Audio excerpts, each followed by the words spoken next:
안녕하세요. 김태훈의 현명한 투자자 방송 시작하겠습니다. 오늘은 HMM에 대해서 좀 말씀을 드리겠는데요.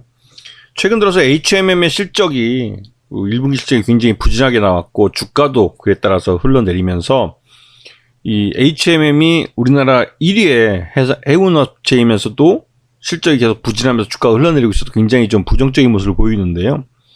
이렇게 된 이유가 있을 겁니다. 주가가 오르면 오르는 이유가 있고 내리면 내리는 이유가 있다고 여러 번 강조를 했습니다.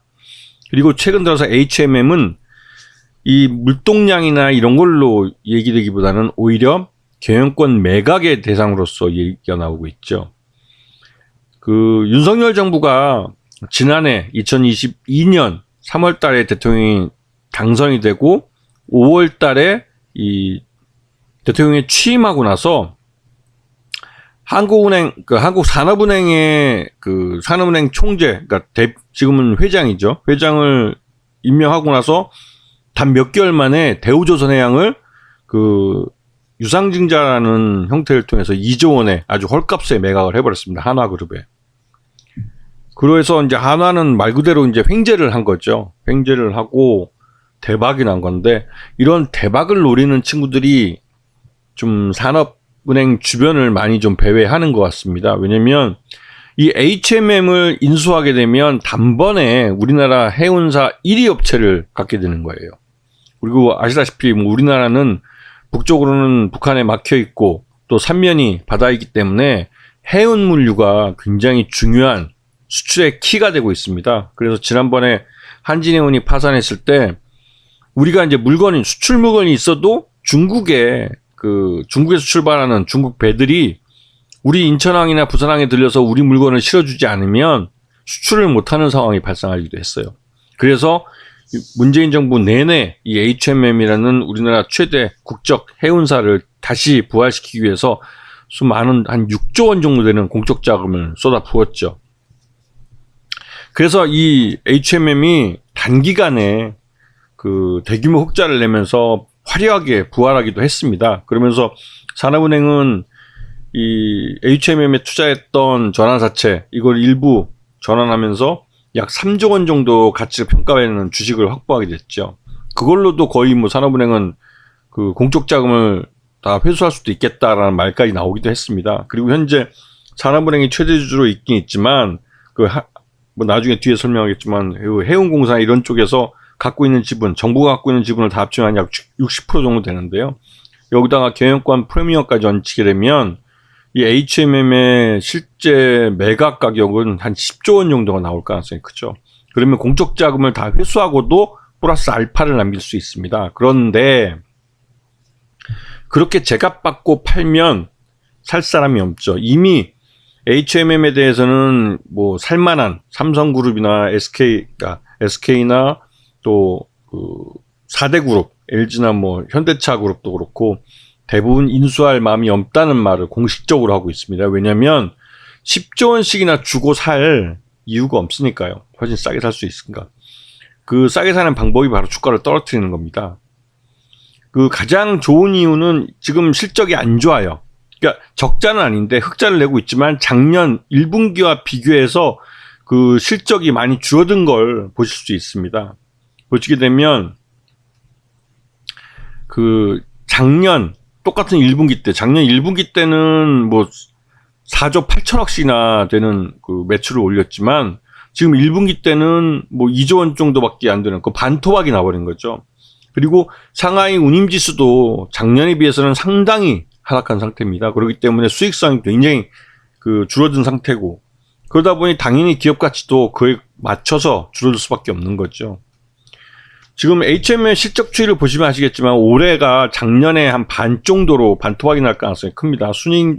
영업이익은 작년에 3분의 1 토막이 나니까 기업 가치가 아주 급전직하로 줄어들 수밖에 없죠. 이런 타이밍이 이 HMM을 인수하기에는 가장 좋은 타이밍이기도 합니다. 자, HMM의 최대주주는 한국산업은행이지만 해양진흥공사나 신용보증기금까지 합쳐서 이게 정부 지분입니다. 다. 이 정부 지분이 60% 정도 되는데요. 그러니까 45% 거의 50% 정도 되는데 이 정부 지분이 이 매각 대상입니다. 그래서 이거를 그 시장에서 경영권 프리미엄까지 받아서 팔 것 같은데, 이거를 살려면 그 이전 그 회계연도 기준으로 봤을 때 한 10조 원 정도 돈이 들어갈 거라는 말이 나와서 쉽게 팔기는 어려운 매물이 됐죠. 하지만 지금 올해 들어와서 실적이 이렇게 나빠지면서 HMM의 기업 가치는 하루하루가 줄어들고 있습니다. 이 말 뜻은 인수자가 누가 됐든 시간을 끌면 끌수록 더 싼 가격에 HMM을 인수할 수 있다는 것입니다. 하지만 이 말 그대로 그 요번 정권 지나서, 그러니까 요번 정권이 아니라 다음 내년 총선에서 결과가 어떻게 나올지 모르기 때문에, 총선에서 그 국민의힘이 아주 그냥 풍지박산이 날 경우에는 그 실제로 이런 그 공적 자금을 투입하거나 국유재산을 매각하는 게 쉽지는 않아요. 왜냐면 이게 그 다음 정권이 교체될 가능성이 높기 때문에 실제로 공무원들도 그렇고 잘 안 움직입니다.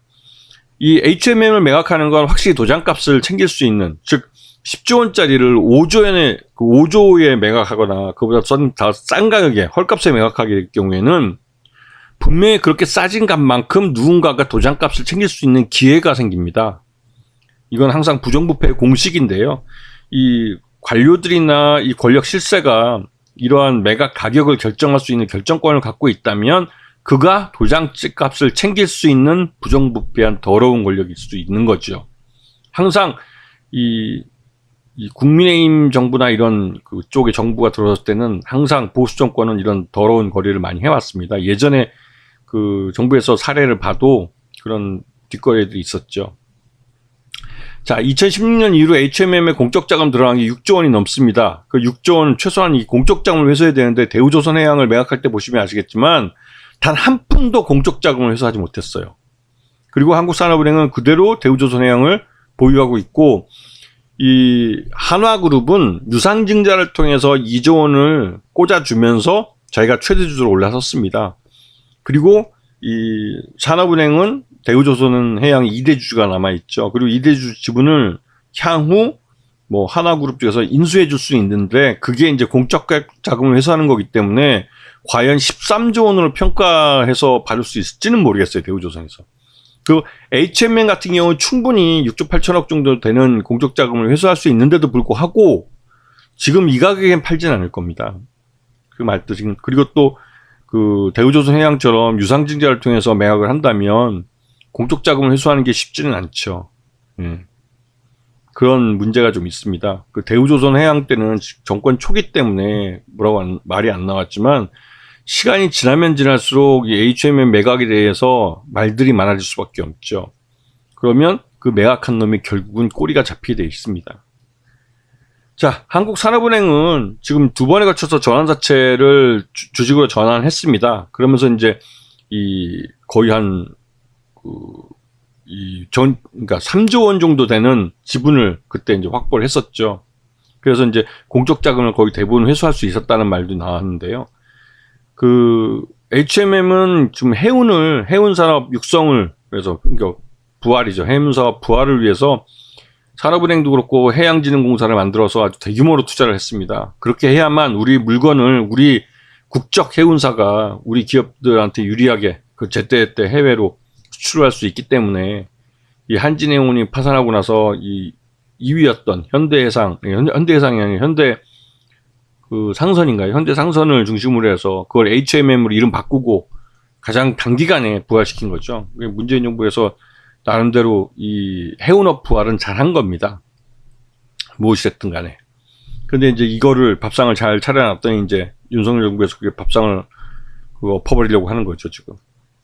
자, 딱 차트 보시면 아시겠지만 올해 들어와서 실적이 별로 안 좋습니다. 그리고 1분기 실적이 안 좋게 나온 게 확인이 됐고, 그에 따른 주가가 반영이 이루어질 가능성이 커요. 그래서 지금 1분기뿐만 아니라 2분기까지도 HMM은 주가가 흘러내릴 가능성이 큽니다. 이게 이제 코로나 이후 그 리오프닝이 됐을 때 막 그 물동량이 많이 늘어나고 했었는데, 이제는 그렇게 이제 물동량이 많이 늘어나기는 어려운 시기가 온 거죠. 그래서 이제 어느 정도 좀 그 공급망 문제도 이제 어느 정도 수습이 돼가고 하기 때문에, 이 해운업 쪽에서는 그 상하이 운임지수가 확 내려간 것처럼 어느 정도 이제 조정이 좀 필요한 시기이기도 합니다. 그래서 HMM도 그런 반영을 하고 있는 모습이기도 하고, 또 다른 한편으로 이렇게 실적이 나빠지는 이유가 있을 거예요.